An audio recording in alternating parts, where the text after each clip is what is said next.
कितने दिन छुट्टियां कर लेती हो और जो है आपको पता है कि रोजाना इस सिलेबस में कितना पढ़ा रहा हूँ। अगर मैं यहाँ पे आज ना बचती। दोस्तों, हमारा प्यारा मुल्क इस्लामी जमहूरिया पाकिस्तान, जिसने एक इस्लामी रियासत बनना था, हवस का एक खौफनाक जंगल बन चुका है, जिसमें हवस के पुजारी शराफत का लिबादा ओढ़कर कानून का गलत इस्तेमाल करके दंदनाते फिर रहे हैं। हमारे मुल्क में सियासतदान सियासत इसलिए करते हैं कि वो अवाम से वोट लेकर ताकत की कुर्सी पर बैठें और फिर इसी अवाम की इज्जतें सरेआम नीलाम करें। यहाँ पे लड़कियों, अगर मैं यहाँ पे आज ना बचती तो शायद मेरा भी ऐसे ही पंखे के ऊपर लाश होता और बोला जाता परवीन ने खुदकुशी की कर सकती। लेकिन जब भी हमें कॉल आती है, बेटा कैसे हो, अम्मी बोलती है बेटा कैसे हो, अम्मी ठीक है, हम ठीक नहीं होते यहाँ पे। इस्लामिया यूनिवर्सिटी भावलपुर स्कैंडल का मरकजी मुल्ज़म एक वफाकी वजीर निकला जिसका नाम तारिक बशीर चीमा है, जो न सिर्फ अपनी ताकत का नाजायज इस्तेमाल करके अपने बेटे को बचाने की कोशिश कर रहा है, बल्कि इस केस में मौजूद तमाम लोगों को भी। जब एक सहाफी ने इस केस के बारे में तारिक बशीर चीमा से पूछने की कोशिश की तो वफाकी वजीर बदमाशी पे उतर आया और इसके पास देने को कोई जवाब न था। मीडिया जो आप मीडिया हर कोई काम करता है, जो नहीं करना चाहिए। आप अपना वर्जन देते हैं? मैं नहीं वर्जन देता हूँ कुछ चीजों में। आप इल्जाम है कि आपने पुलिस जो भी मेरे पे इल्जाम है, गेट इट इंक्वायरी, आप इंक्वायरी करो।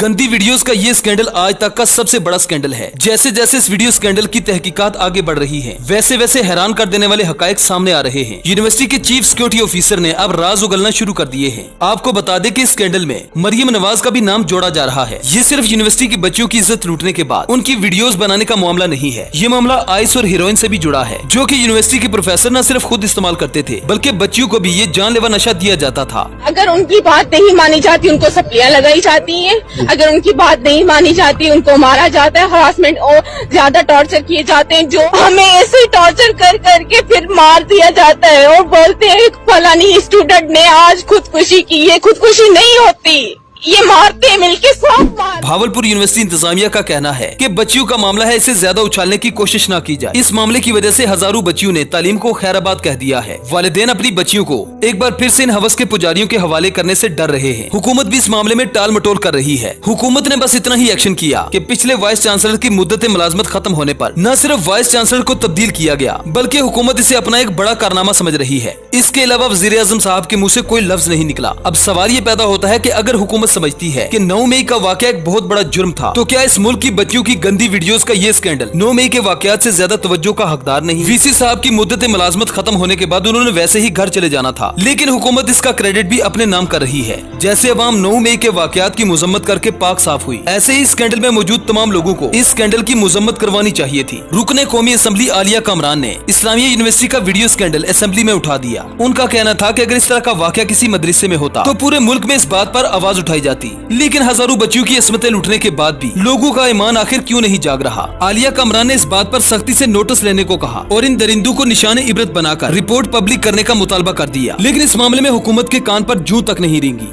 भावलपुर यूनिवर्सिटी का जो मामला बच्चियों की जो नाजेब तस्वीर की सूरत में सामने आया है, या जो नशावर अशिया या उनकी मवाद की जो सप्लाई है, वो मामला जो सामने आया है, तो इसमें जो तहकीकात हुई है उसमें जो पता चल रहा है कि इसमें ना सिर्फ उनको हरासा करने के लिए या उनको प्रमोट करने के लिए अगली क्लासेस के अंदर टीचर्स इन्वॉल्व थे, बल्कि उनके साथ ना सिर्फ तलबा बल्कि तालिबात का भी कुछ एक ग्रुप जो था वो उनको हरास करके और उनको प्रमोट करने का लालच देके ये सब काम करते रहे हैं। तो सर, ये एक इंतहाई जो अलार्मिंग सिचुएशन है। हम अपने बच्चों को किन अदारों में भेजें या ना भेजें, तो ये हमारे मुस्तकबिल के ऊपर एक ज़र्ब है अगर हमने इस पर एक्शन ना लिया। तो मैं आपसे रिक्वेस्ट करूँगी कि इसको किसी मुतल्लिका फोरम या मुतल्लिका कमेटी के हवाले करके। अब जाहिर है हुकूमत इस बात पर कैसे एक्शन ले सकती है जिस केस में हुकूमत के अरकान ही शामिल हों। ये मुतालबा सिर्फ आलिया कामरान का मुतालबा नहीं, बल्कि पूरी कौम का मुतालबा है। तारिक बशीर चीमा की बौखलाहट और रद्द अमल से ये बात वाज़ेह हो जाती है कि इस केस की सबसे बड़ी कड़ी तारिक बशीर चीमा का बेटा है। तारिक बशीर चीमा की ये अकड़ जायज है क्योंकि ये पाकिस्तान के कानून को अच्छी तरह से जानता है। वो ये बात अच्छी तरह से जानता है कि पाकिस्तानी कानून के हाथ सिर्फ गरीब आवाम के लिए ही लंबे हैं, लेकिन जब बात पाकिस्तान के ताकतवर की होती है तो यही लंबे हाथों वाला कानून लूला और लंगड़ा हो जाता है। पाकिस्तान में सारा 2 नंबर धंधा इन अशराफिया की जेर निगरानी होता है। हमें इस मामले को सियासी नजर नहीं करना चाहिए, बल्कि हमारे इदारों को इस बात को सीरियस लेकर इसकी ईमानदारी से इन्वेस्टिगेशन करनी चाहिए और गुनाहगारों को सख्त से सख्त सजा देनी चाहिए। ये हमारे कानून का वाज़ेह फेलियर है कि अब तक तारिक बशीर चीमा का बेटा गिरफ्तार नहीं हुआ।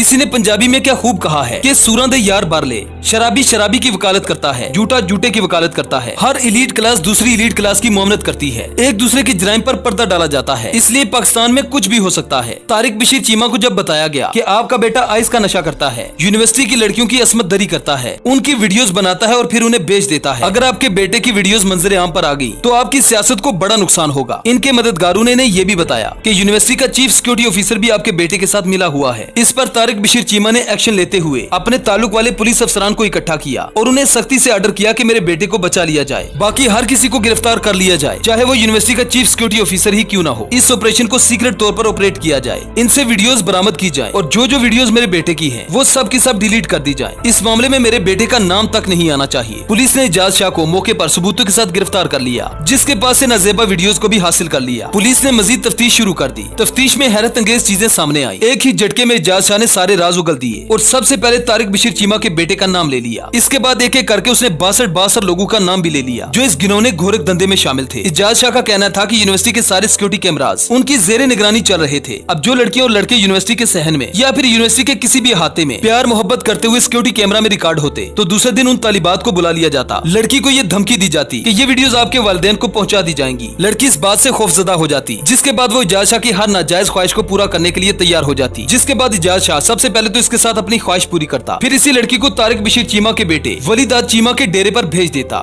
जिसे वलीदाद चीमा के लोग गाड़ी पर लेने आते और फिर असमत दरी करने के बाद उसे वापस यूनिवर्सिटी में छोड़ जाते। अब वक्त आ गया है कि अवाम को अपनी आंखें खोलनी चाहिए और अपनी बच्चियों और बेटियों की इज्जत के लिए आवाज उठानी चाहिए। इस मामले को टॉप ट्रेंड बनना चाहिए ताकि मुजरिमों को सख्त से सख्त सजा दी जाए। Thanks for watching. मैं खुद मरीज हूँ, लेकिन मैं रोजाना आता हूँ, कम से कम वक्त पर आया करो। It is very bad.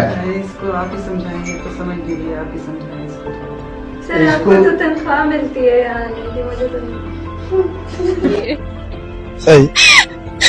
यहाँ पे लड़कियों, अगर मैं यहाँ पे आज ना बचती तो शायद मेरा भी ऐसे ही पंखे के ऊपर लाश होता और बोला जाता परवीन रिंच ने खुदकुशी की। क्या ये हरासमेंट का जो है एक गुरु है? जी हाँ। अच्छा, जैसे अभी आप सामने तो आए हैं, ठीक है, मीडिया के, ऐसी काफी लड़कियां होंगी जो अभी तक हरासमेंट हो रही हैं जी। अगर उनकी बात नहीं मानी जाती उनको सप्लियां लगाई जाती हैं, अगर उनकी बात नहीं मानी जाती उनको मारा जाता है, हरासमेंट और ज्यादा टॉर्चर किए जाते हैं जो लड़कियां अपने पेरेंट्स को भी नहीं बता सकती। लेकिन जब भी हमें कॉल आती है, बेटा कैसे हो, हमें बोलती है बेटा कैसे हो, हमें ठीक है, हम ठीक नहीं होते यहाँ पे। आपके बेटे का ताल्लुक जो है वो बावलपुर स्कैंडल से जुड़ा जाता है, इस पे आप क्या कहते हैं? देखो प्लीज फॉर गॉड सेक, कौन जो मीडिया जो मीडिया जो है, आप मीडिया हर कोई काम करता है जो नहीं करना चाहिए। आप अपना वर्जन दें। नहीं, मैं नहीं वर्जन देता हूँ फजूल चीजों को।